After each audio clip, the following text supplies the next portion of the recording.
ceux qui défendent aujourd'hui indirectement le Front National en étant soucieux quant à sa possible stigmatisation sont très prompts à stigmatiser ce que nous sommes et à stigmatiser tous les progressistes, les républicains et les antiracistes dans ce pays.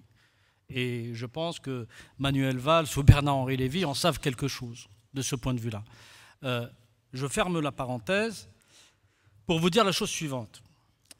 D'abord, pour rebondir aussi à ce que disait Pierre Moscovici tout à l'heure, je suis moi aussi en colère, mais pas seulement. Je vous assure que je n'ai pas l'habitude d'avoir peur, mais cette fois-ci, j'ai peur parce que ça fait une vingtaine d'années que ce pays m'a accueilli en son sein pour en faire de moi un de ses enfants. Et je n'ai jamais, comme ces derniers mois, comme ces dernières semaines, reçu autant de messages racistes, autant d'allusions xénophobes, y compris dans la rue, ce qui ne m'était jamais arrivé. Je suis arrivé en France il y a une vingtaine d'années, et si je suis à la fois en colère et très inquiet, c'est aussi parce que dans mon expérience d'homme et de journaliste, j'ai eu à vivre dans un pays déstabilisé. Alors, je ne fais pas de comparaison, et je ne fais pas d'alarmisme, et je n'essaye pas de dramatiser. Mais j'ai vécu le basculement d'un pays à cause de l'extrémisme. Pas de cet extrémisme-là, d'un autre extrémisme. Donc c'est la raison pour laquelle j'ai plusieurs raisons d'être très inquiet pour le présent, mais pour notre avenir à tous. Parce que l'histoire, et cela a été dit, ne va pas s'arrêter le 7 mai. Les choses vont continuer. Et c'est la raison pour laquelle les partisans du Nini sont en train littéralement de me sidérer, parce que je considère que le Nini est tout simplement la doctrine des lâches et des irresponsables. Dans tous les cas de figure, et l'histoire est riche en enseignements, le Nini a été toujours la doctrine des lâches et des irresponsables. Le troisième point, je ne vais pas vous dire pour qui voter, vous êtes tous adultes et conscients politiquement, puisque vous êtes là, je pense que vous avez déjà tous compris ce qu'il fallait faire. Je vais néanmoins paraphraser deux confrères de journaux satiriques, parce que c'est de la satire parfois que vient l'intelligence ces dernières années, et très souvent même. Charlie Hebdo, qui a titré cette semaine « Est-ce qu'il faut vraiment vous faire un dessin ?» Et le Canard enchaîné, qui a répondu presque en écho « Ni Marine, ni Le Pen ». En l'occurrence, c'est le seul Nini qui vaille. Et pourquoi? Je vais essayer de résumer les raisons objectives aussi, parce qu'il y a des raisons objectives pour lesquelles il ne faut pas voter pour le Front National, surtout lorsque l'on se reconnaît dans la République et dans son esprit. D'abord, je ne rappellerai jamais assez que l'extrémisme politique ou religieux n'est pas n'importe quel sujet. Ce n'est pas un sujet de posture ni une question de circonstance.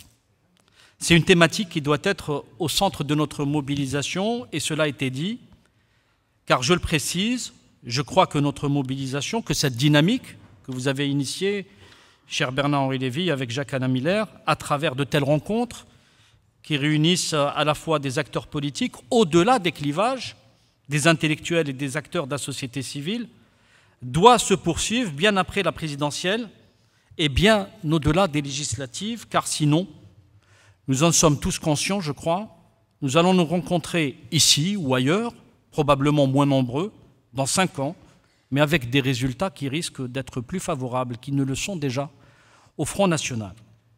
Car, il ne faut pas l'oublier ni fermer les yeux, c'est un parti, et quoi qu'on puisse en dire, qui est en train de travailler en profondeur la société française. Je le dis car je fais partie, très modestement, de ceux qui ont voulu alerter depuis déjà plusieurs années, à la fois sur la nécessité de lutter contre le Front National, mais aussi contre le discours de l'extrême droite, qui s'est banalisé et que l'on a retrouvé malheureusement souvent, et trop souvent, dans la bouche de dirigeants politiques, d'acteurs médiatiques qui n'étaient pas référencés jusque-là officiellement comme des acteurs de ce parti.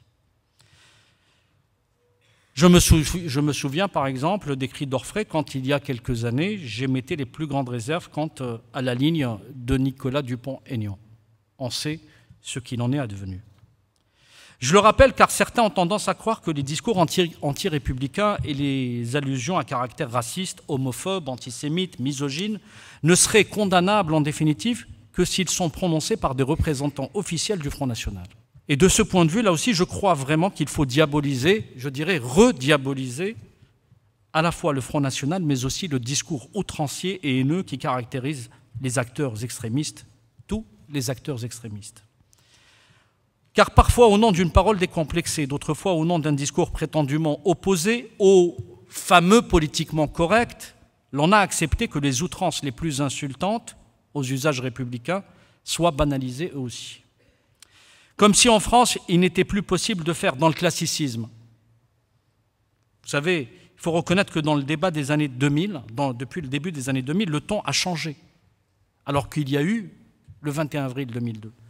Et qu'on pensait que cela allait être suffisamment traumatisant pour qu'on prenne conscience de ce qui nous guettait. Le ton a changé et la pudeur et la retenue, intimement liées pourtant à la société française, ont cédé leur place à l'impudeur et à la vulgarité. Et ce, largement au nom d'un fameux dire tout haut ce que d'autres penseraient tout bas. Je me rappelle un jour, en évoquant cet aspect, avec Dominique Sopo qui va nous rejoindre, à propos notamment d'un illustre personnage, Éric Zemmour, qui a squatté plusieurs médias en diffusant devant, la connivence générale, des propos les plus outranciers, voire les plus xénophobes, le plus normalement possible, le plus normalement du monde. Et donc à propos d'Éric Zemmour, Dominique Sopo a eu cette bonne formule, déjà à l'époque, avant même que notre icône médiatique ne soit condamnée. Il m'avait dit alors, Zemmour ne dit pas tout haut ce que d'autres penseraient tout bas. Au contraire, Zemmour dit tout haut ce que tous les racistes et tous les xénophobes disent tout haut. Et je crois qu'il avait raison. On l'a vu par la suite, plusieurs fois condamné par les tribunaux de la République pour apologie à la haine raciale. Et devenant, dans l'intervalle, un acteur de la pensée de l'extrême droite. Donc celui qui était un parangon médiatique de ce qui était devenu une partie du discours public cachait en vérité depuis déjà quelques années une réalité qui ne montrait rien d'autre que plusieurs digues républicaines avaient cédé au bénéfice, naturellement, toujours du Front National. Dès lors, même des personnes respectables et des intellectuels reconnus pouvaient dire qu'il y avait, par exemple, trop de Noirs et d'Arabes au sein de l'équipe de France de football, sans que cela ne choque outre mesure. Rappelez-vous, la fameuse pudeur française qui, lorsqu'elle disparaît, laisse généralement place au discours de haine et aux propos infamants, allait se poursuivre malheureusement quasiment dans tous les recoins, la littérature, les médias, le discours politique. Je veux citer Herbert Lottman. Pour ceux qui ne le connaissent pas, c'est l'auteur d'une biographie de référence sur Albert Camus. Il évoquait justement cette retenue, cette pudeur française, en la décrivant comme étant celle qui exaspère, je cite, les étrangers quand elle ne commande pas le respect. C'est ça la France. Cette singularité positive de la France, terre de nuances et de recherche de l'exactitude, dans la pensée et l'expression, le fameux classicisme hexagonal est en train de s'évaporer par la faute, quoi qu'on puisse en dire, et ce depuis plusieurs années, de certaines de ces élites. Ne reste plus donc qu'un océan de médiocrité populiste dans lequel tentent de surnager fort heureusement quelques esprits éclairés. Ainsi va la France, le meilleur est écrasé parfois au profit du pire. Et donc, pourquoi s'étonner aujourd'hui que les choses se présentent comme on est en train de les vivre? C'est souvent un signe qui annonce le retour des infâmes, lorsque la parole raciste se libère. Car à l'outrance de l'extrême droite, d'autres outrances, parfois à caractère religieux ou identitaire, sont encouragées et s'estiment légitimes à répondre en écho. D'un autre côté, il faut reconnaître aussi qu'un certain laxisme, celui de quelques républicains, de droite comme de gauche, a largement contribué à l'entropie générale et à la dérive tranquille et joyeuse du débat public. Donc, par son incapacité à s'organiser, à s'emparer de certaines thématiques pourtant essentielles, l'immigration, l'islamisme, le terrorisme, l'insécurité, par abandon de ses référents culturels, parfois par indigence intellectuelle, une partie des progressistes, il faut le reconnaître, donne l'impression de ne réfléchir qu'aux places à garder et à reprendre, à précipiter son auto-exclusion en définitive, en tout cas son affaiblissement, pour n'apparaître qu'en second plan, en carabinier, en réaction aux insupportables dérapages des uns et des autres. Donc on a laissé le Front National donner cette impression qu'il pouvait s'emparer de thématiques essentielles et passer ainsi en usurpateur pour le défenseur légitime de la laïcité, de la République, et tenez-vous bien, comme un acteur luttant même contre l'antisémitisme ou l'homophobie. Franchement, qui peut le croire? Aujourd'hui, le Front National vous explique que lui n'est plus antisémite et que seuls tous les arabo-musulmans, sans exception, le seraient, que lui ne serait plus homophobe et que seuls les immigrés et leurs descendants le seraient. Le pire, c'est que certains, parfois des esprits éclairés, se laissent convaincre par la supercherie, oubliant à la fois l'histoire et les condamnations collectionnées par ce parti, fermant les yeux sur les outrances actuelles qu'on ne cesse d'écouter ou de constater, et même parfois de voir dans les prétoires des tribunaux, puisque les condamnations se succèdent en raison notamment de l'apologie du racisme qui est une marque de fabrique de l'extrême droite, en tout cas l'une de ses marques de fabrique. La chose a déjà été expliquée par la psychologie et les sciences politiques. Depuis sa création, le Front National perçoit le monde extérieur, parce que ça c'est un autre aspect qu'il faut aussi souligner, donc le monde extérieur est perçu comme un espace de lutte perpétuelle, où les rapports de force seraient constants et irréductibles. Il dépeint constamment l'image d'une scène internationale en proie au chaos permanent et à des conflits entre États, comme si tout le temps, devait être une question de rapport de force, aussi bien sur le plan extérieur que sur le plan intérieur. Donc je vous assure que ce n'est même pas une question de programme.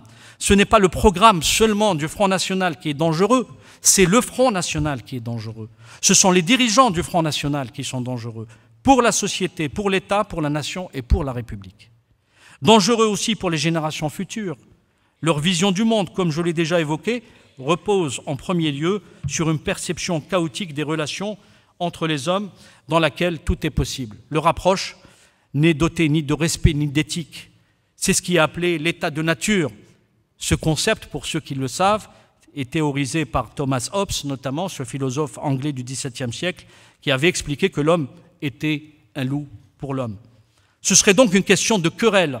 Tout est une question de querelle. Et le triste spectacle, d'ailleurs, donné par Marine Le Pen lors du débat, est une modeste illustration de ce que sont ces gens-là.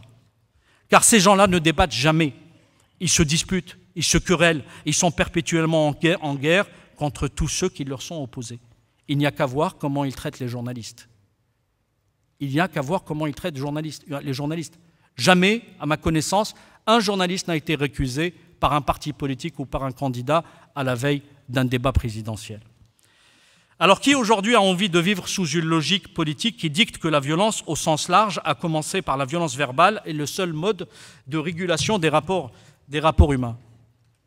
Voilà mes chers amis, je ne vais pas être plus long, mais je voulais brièvement pour finir quand même avec une citation de Victor Hugo. Au lendemain de la proclamation par Léon Gambetta, le 4 septembre 1870 de la Troisième République, Victor Hugo revient de 19 ans d'exil et prononce un discours à l'adresse des Parisiens qui l'attendaient. Alors ce discours, il l'a conclu ainsi. Et ce serait aussi ma conclusion, car moi, quand j'emprunte une citation, je cite l'auteur.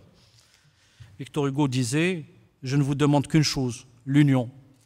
Par l'union, vous vaincrez, étouffez toutes les haines, éloignez tous les ressentiments, soyez unis, vous serez invincibles. » Je vous remercie.